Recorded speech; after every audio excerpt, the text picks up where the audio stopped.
Είμαστε εδώ με την Ιωάννα, μαθήτρια στο σχολείο. Πες μου, Ιωάννα, πώς θα ορίζεις τον ρατσισμό με δικά σου λόγια? Βασικά, ο ρατσισμός για μένα είναι εκείνο που κάνεις bullying, που προσβάλλεις τον άλλον είτε για το χρώμα, είτε για σωματότυπο, είτε γενικά για το χαρακτήρα του, ας πούμε, πράγμα που είναι ωραίο και πρέπει να το σταματήσουμε, γιατί προκαλεί πολλά αρνητικά συναισθήματα στο θύμα και είναι ωραίο γιατί περιθωριοποιεί και τον εαυτό του. Πιστεύεις ότι ο ρατσισμός είναι ακόμα έντονος στη σημερινή κοινωνία?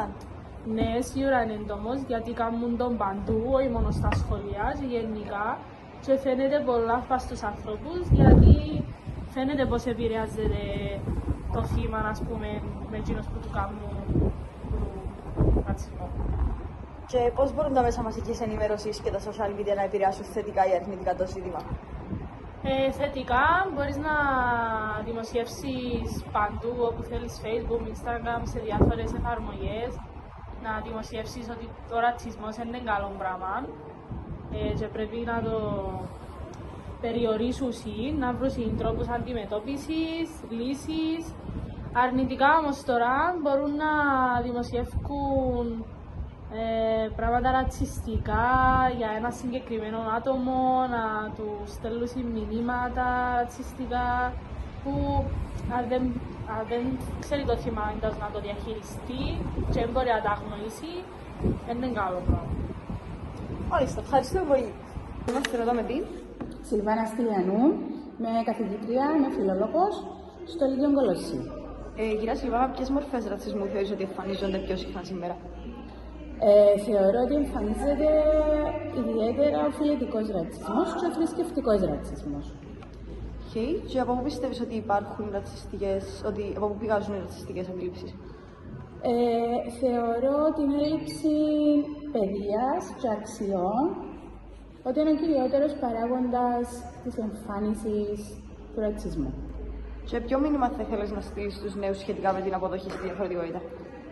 Θεωρώ ότι πρέπει να σεβόμαστε πάντα το διαφορετικό, ότι το διαφορετικό έχει ενδιαφέρον, ότι αυτή η διαφορετικότητα είναι που μας κάνει να είμαστε μοναδικοί, οπότε πρέπει να υπάρχει σεβασμός σε όλους όσους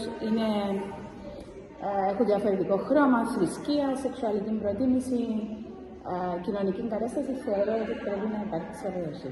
Και ευχαριστούμε πολύ. Είμαστε εδώ με την Χαριτιάνα Ορφανού, μια μαθήτρια στο Λύκειο Κολοσσίου. Χαριτιά, πώς θα ορίζεις τον ρατσισμό με δικά σου λόγια? Ο ρατσισμός είναι σίγουρα ένα φαινόμενο που επηρεάζει αρνητικά τον κάθε άνθρωπο που δέχτηκε ποτέ στη ζωή του. Εγώ προσωπικά θεωρώ το ένα από τα χειρότερα φαινόμενα στην εποχή μας, γιατί αναπτύχθηκε με την άποψη ότι επηρεαζόμαστε πολλά εύκολα από προκαταλήψεις, από στερεότυπα και πολλές φορές, ειδικά στις μέρες μας, εκείνος που δέχεται μιλά γιατί νιώθει άσχημα. Και δεν εκφράζεται γιατί νιώθει ότι όντως είναι έτσι, αλλά πρώτο αποδεχτώ, ενώ δεν είναι έτσι. Τι ευθύνη έχει το άτομο και η κοινωνία απέναντι στο ρατσισμό?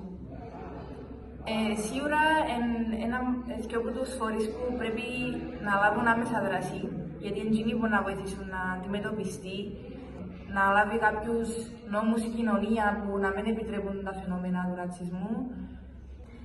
Και ποιες ενέργειες μπορεί να κάνει ένας απλός πολίτης για να αντιμετωπίσει τον ρατσισμό? Ένας απλός πολίτης, αν είναι μαθητής ο πολίτης, μπορεί να εισηγηθεί στο σχολείο του να κάνει κάποια ημερίδα, ίσως αντιρατσιστική. Ευχαριστώ πολύ. Όταν είμαστε εδώ με την Χρυσή Κούμνα, καθηγήτρια τέχνης, βοηθός διευθύντρια στο Λύκειο Κολοσσίου. Κυρία Χρυσή, έχετε ποτέ υπάρξει μάρτυρας ή θύμα ρατσιστικής συμπεριφοράς και αν ναι, πώς σας επηρεάζει? Θύμα δεν έχω υπάρξει, αλλά μάρτυρας ναι, στα πλαίσια των καθηκόντων μου στο σχολείο. Με επηρέασε γιατί και συναισθηματικά αλλά και σαν επαγγελματία, ο οποίος δεν μπορώ να επιτρέψω μέσα στα πλαίσια του εκπαιδευτικού μου έργου και λειτουργήματος να αφήνουμε τέτοια συμβάντα να υπάρχουν. Με βάση την ευθύνη που έχω ως καθηγήτρια ως εκπαιδευτικός λειτουργός ανάλαβα πρωτοβουλία και δράσεις ώστε το συγκεκριμένο θέμα να το προωθήσω και να οδηγηθεί σε μια έτσι πορεία η οποία να σταματήσει το ρατσισμό,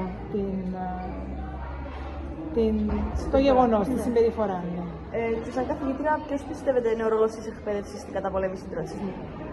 Παίζει ένα μεγάλο ρόλο γιατί το σχολείο είναι μια μικρή κοινωνία και οφείλουμε και έχουμε ρόλο ώστε να κάνουμε πρόληψη για τον ρατσισμό και να σταματήσουμε οποιαδήποτε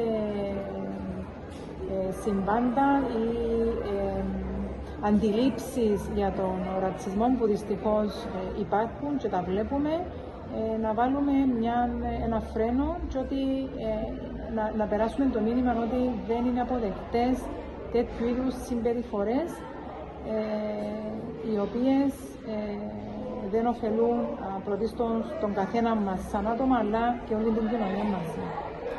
Ευχαριστώ πολύ.